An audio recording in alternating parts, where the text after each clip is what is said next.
Today we're going to look at the breakdown, but we're going to look at it from a defensive point of view. So when you haven't got the ball, you're in the defensive line, and then actually what we do from there. So whether we can put pressure on the ball at the breakdown, try and steal it, or that we just counter-ruck, or we get back in the defensive line. So we'll look at some scenarios about what to look for and the decisions that need to be made.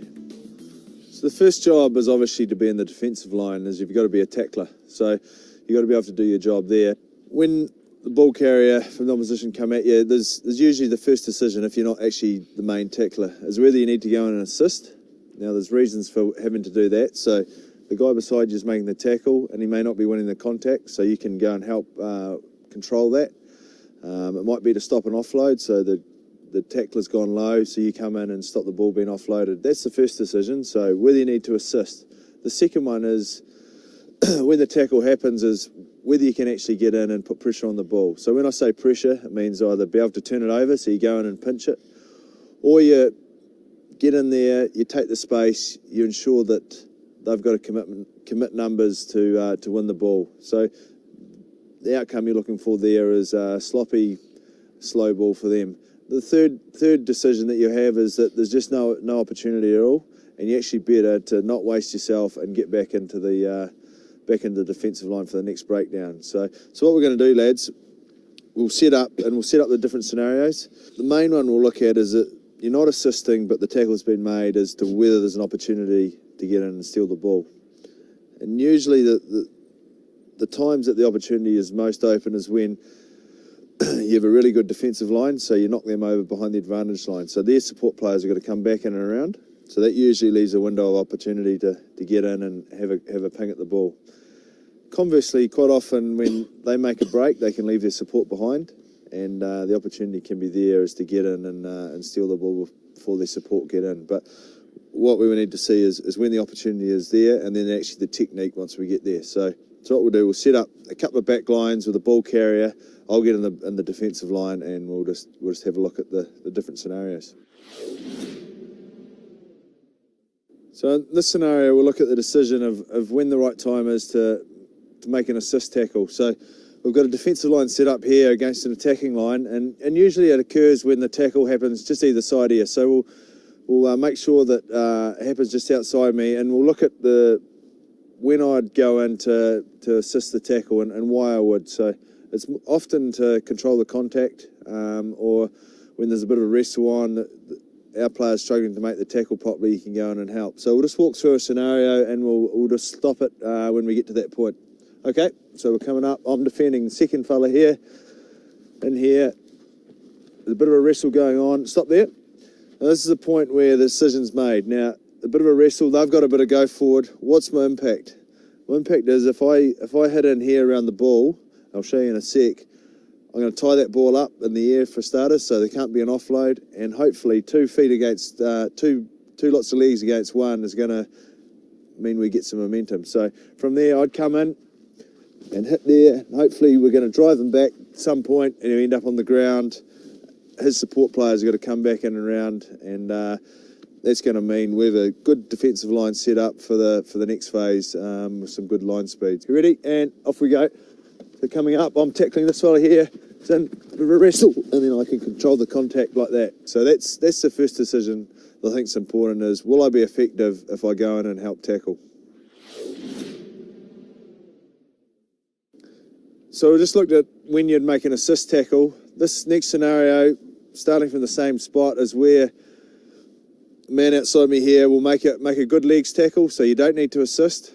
And we'll look at the options of what you look for as to whether he's isolated and whether there might be an opportunity to get in on the ball. So we'll get to that point, and then we'll look at where things end up when we get a good line speed and perhaps isolate him behind the advantage line. So away we go. So coming up, we've got good line speed, and the tackle's made. Stop there. Okay, so we've had some good line speed. The tackle's been made. Ball carriers, support players are almost in front of the ball, and I'm in this spot here. So what I'm looking for here is what opportunity have I got to get in and pick the ball up before the support players get in there. So I'm looking for space. And if we look at this scenario here, all I need to do is get into here, and I'm in a good spot. these fellas are going to come right back in. So that opens up a window of opportunity to have a crack at the ball.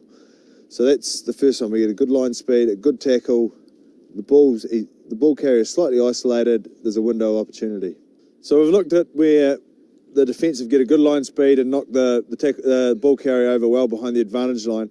This is a slightly different one where perhaps the ball carrier makes or gets over the advantage line and leaves the support behind, and that's when a window of opportunity might come about. So we'll look at that scenario here, and we'll stop it when we get to that point just to show what we need to be looking for. So, all right, off we go.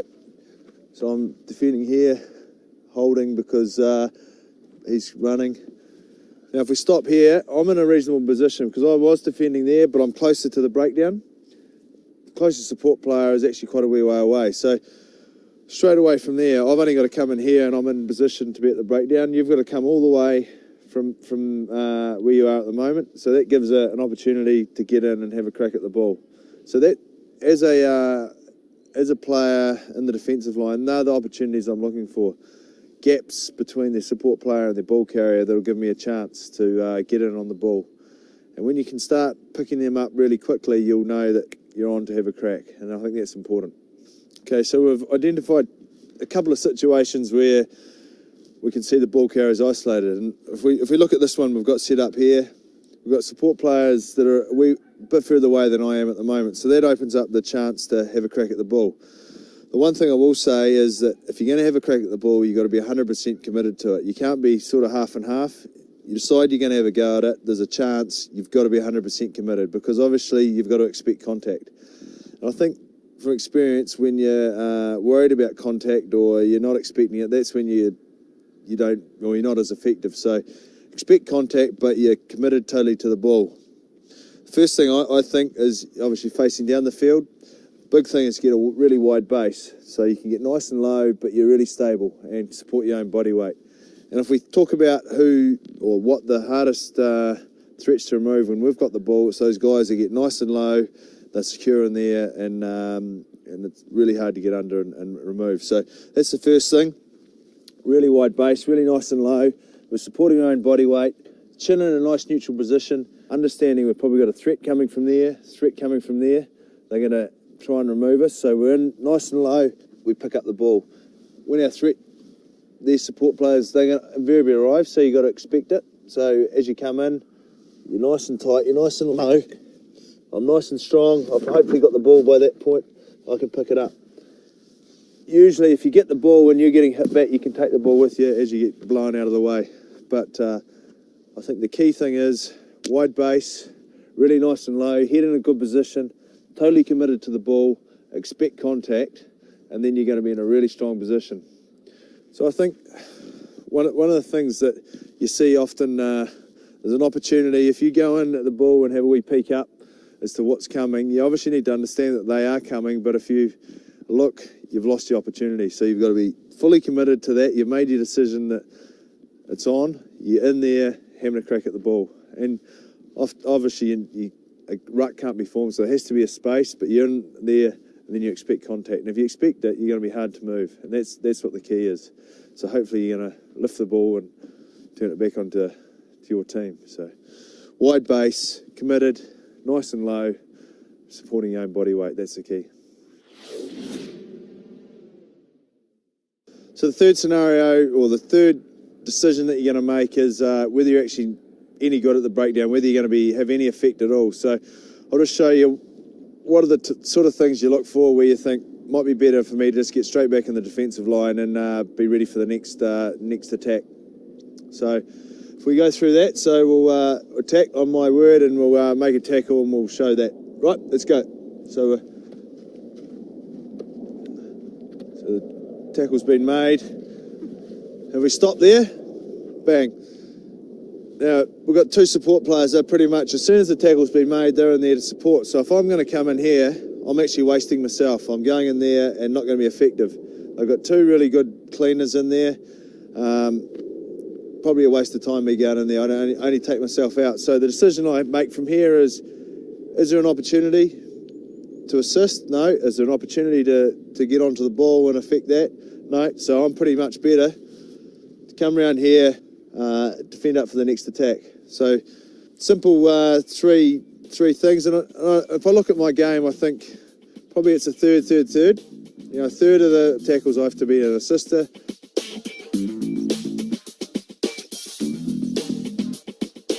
A third of them, I can have a crack at the ball.